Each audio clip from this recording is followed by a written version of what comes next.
네, 보신 것처럼 북한이 어제 저녁 오물풍선을 또 날려보냈습니다. 우리 군은 엄중 경고를 묵살한 북한에 대해서 공식 대응에 나설 것으로 보이는데요. 북한의 도발 배경과 추후 정세를 전망해 보도록 하겠습니다. 양욱 아산정책연구원 연구위원 전화 연결돼 있습니다. 나와 계십니까? 예, 안녕하십니까. 예, 반갑습니다. 자, 북한이 어젯밤 또 오물풍선을 날려보냈죠. 합동참모본부는 600개 정도로 추정을 했는데 이 사흘 전에 거의 2배 이상 양이 늘어났거든요. 며칠 만에 이렇게 양을 늘려서 보낸 이유 좀 뭐라고 보십니까? 일단 북한이 이 오물풍선 공격이 굉장히 효율적이다라고 판단을 한 것 같아요. 네. 그리고 숫자를 늘린다라고 하는 것은 그 효율성에 대한 확신이 있기 때문에 가능한 일이라고 생각이 되고요. 그래서 이번에 보낸 것들을 보고 있으면 단순히 뭐 수도권이라든가 접경 지역뿐만 아니라 뭐 예를 들어서 지금 뭐 경남 지역까지 내려갔다라는 얘기가 나오고 있거든요. 예. 결국은 지금 북한이 오물풍선으로 무엇을 노리느냐를 바라봐야 되는데 결국 대한민국 국민들 전반에 불안감을 높이고 싶어하는 것이 북한의 목표다. 여기에 더해서 이 대남 전단, 그간 북한이 굉장히 대남 전단에 대해서 민감하게 반응을 해왔는데 네. 대남 전단 공격을 하면 자신들도 이런 오물풍선으로 대응하겠다라고 하면서 소위 이 대북 전단에 대한 대한민국 국민들 전반의 인식을 부정적으로 바꾸게 하기 위해서 계속적으로 오물풍선 공격을 가할 수 있다. 이렇게 말씀드릴 수 있습니다. 그렇군요. 불안감 조성과 함께 대남 전단에 대한 이 반격의 메시지가 담겨 있다 이런 해석이신데 어떤 풍선 같은 경우에는 큰 소리를 내면서 막 터지기도 하고 내용물에서 불꽃이 튀기도 했다 이렇게 전해지고 있어서요. 뭐 아직까지 위험 물질이 발견되진 않았다라는 것이 군의 설명이긴 한데 지금 이렇게 북한이 위험물 없이 오물만 담아서 보내는 것 그 또한 좀 특별한 이유가 있다라고 보십니까? 뭐 사실 누차 말씀드렸습니다만은요. 이 오물풍선을 받은 대한민국 국민들 입장에서는 굉장히 이것이 좀 황당하게 나중에 불쾌하지 않습니까? 예. 일종의 북한이 이걸 비유한 거라고 볼 수 있어요. 이 남쪽에서 보내는 대남 전단이 자기들에게는 오물이다. 그래서 너희도 한번 이 오물을 받아봐라라고 하는 그런 약간 비유적인 것이기도 하자. 뭐 잘 아시다시피 북한이 굉장히 이런 행동이라든가 표현에 있어서 직설적이거든요. 예. 그래서 바로 그런 불만을 표현하는 그런 모습일 수도 있겠습니다만은 자 어쨌거나 이게 한 국가로서 다른 국가에게 하는 행동으로서는 거의 뭐 상상할 수 없는 수준의 저열한 것이다라고 말씀드릴 수가 있는 것이죠.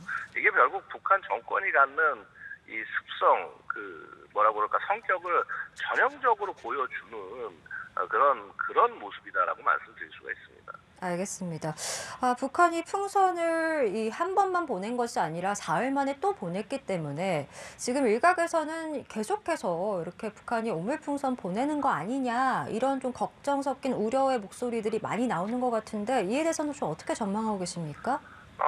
효율적이다라고 판단이 되면 앞으로 계속할 가능성도 있고요. 예. 예를 들어서 이런 거죠. 이제 아마 이게 지금 국내 뭐라고 그럴까 이 대북 전단 보내는 단체가 보낸 것에 대응해서 지금 하는 행동이라고 볼 수가 있거든요. 네. 아마도 이번에 보낸 것이 좀 내용을 확인해 봐야겠습니다만은 또 우리 쪽에서의 대북 전단을 또 보낸 것에 또 대응하는 것이 아닌가 그런 예측도 가능합니다. 뭐 자세한 내용은 분명히 조사해 봐야겠습니다만은 예. 그래서 결국은 우리가 대북 전단을 날릴 때마다 북한도 오물풍선 날린다. 아마 이런 논리로 북한은 접근을 할 것 같고요. 예. 근데 하지만은 실제 이제 날리지 않았을 가능성 같은 것도 분명히 있기 때문에 이 부분은 좀 살펴볼 필요가 있다. 일단 제일 중요한 것은 북한이 지금 소위 이 전단 국면에서 우위를 차지하고 자신들이 이 싸움에서 이기겠다라는 어떤 그런 생각을 갖고 접근하는 것이다라는 것을 주목할 필요가 있다는 것이죠. 네. 지금 북한의 경우 오물풍선을 추가 살포한 것과 함께 또 GPS 전파 교란 공격도 지금 이어가고 있고 앞서서 초대형 방사포도 대거 발사하기도 했지 않습니까?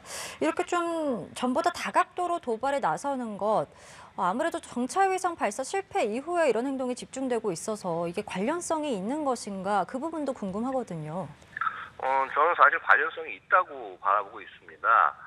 북한의 우주 발사, 정찰위성 발사, 이 정찰위성이 아무런 그 군사적 능력이 부족하다고 하더라도 일단 북한 입장에서는 굉장히 중요한 이벤트고 특히 김정은의 치적을 자랑하는 그런 대표적 이벤트가 될 수 있는 것이거든요. 예. 아시다시피 2012년 그 북한의 광명성 3호 위성을 은하 3호를 통해서 발사했을 때도 당시 집권한 지 얼마 안 되는 김정은의 대표적인 치적으로 보여졌어요. 우주 발사가 그만큼 북한에게 정치적인 측면에서 굉장히 중요한데, 자, 이것이 실패했다라고 하는 것, 이거는 사실은 좀 인민들에게 보여지는 김정은의 모습 자체가 좀 그 뭐라고 그럴까 능력이 없는 모습으로 보여지면 안 되지 않습니까? 예. 결국 그런 맥락에서 이 대남 공세 국면으로 전환을 해서 그렇게 해서 이 주민들의 관심을 좀 돌리고 또 김정은의 리더십을 과시하고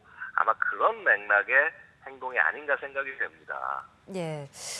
우리 정부의 어떤 대응 방안에 대해서도 좀 살펴보면 오늘 오후에 대통령실이 장호진 안보실장 주재로 국가안전보장회의 상임위원회 확대회의를 여는데 여기서 대북 확성기 방송 재개를 논의할 것으로 지금 알려지고 있습니다. 이 조치가 좀 어느 정도 수준의 대응이다 이렇게 볼 수 있을까요? 저는 굉장히 합리적 수순의 대응이라고 할 수 있고 북한의 행동을 막는 데 있어서 굉장히 중요한 접근 중에 하나가 될 수 있다라고 바라보고 있습니다.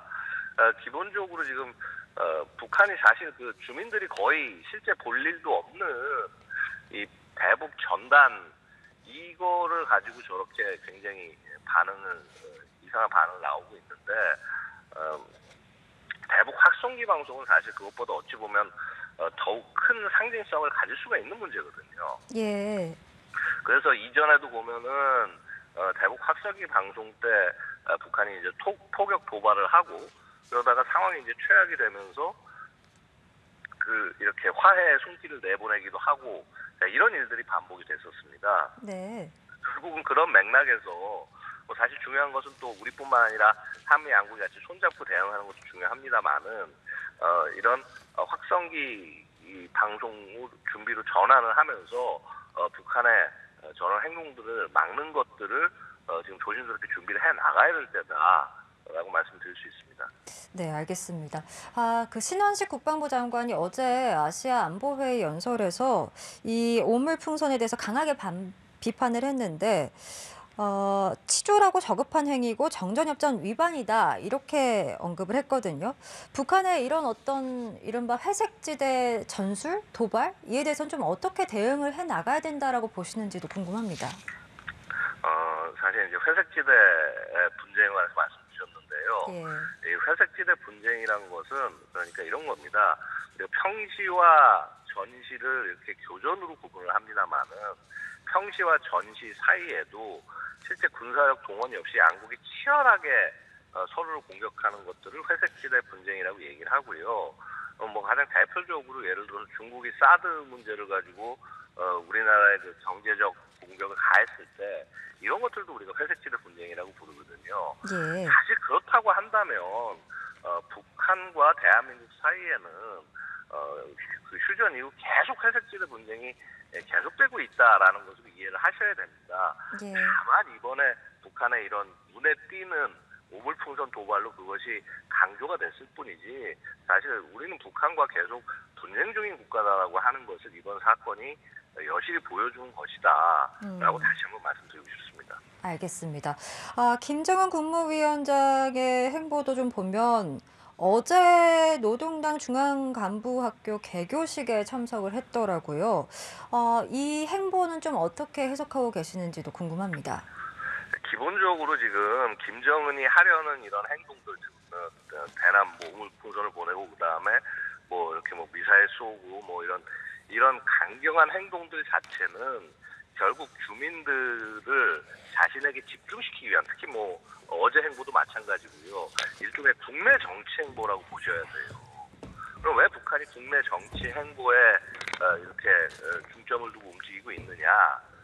결국은 뭐 지금 우리가 뭐 뉴스도 보셔서 아시겠지만 러시아와 북한의 협력에 의해서 뭐 북한이 뭐 무기 수출을 많이 이룬다, 북한이 뭐 새로운 돌파구를 찾는 거 아니냐 이렇게 얘기를 하는데 예. 그러한 효과가 사실은 주민들한테는 전혀 내려가지 않고 있기 때문에 북한 내부에서 주민들이 겪는 어떤 괴로움이라든가 이런 것들이 지속되고 있기 때문에 더욱더 내부 통제 강화하고 외부의 어떤 적의 이미지를 만들어서 이런 부분들을 결집시켜 나가려는 주민들을 결집시켜 나가려는 그런 행동이 아닌가 바라볼 수 있겠습니다. 알겠습니다. 저희 오늘 말씀은 좀 여기까지 들어보도록 하겠습니다. 연결 고맙습니다. 네, 감사합니다. 네, 지금까지 양욱 아산정책연구원 연구위원 전화 연결해서 북한의 도발 배경 또 추후 정세 전망에 대해서 살펴봤습니다.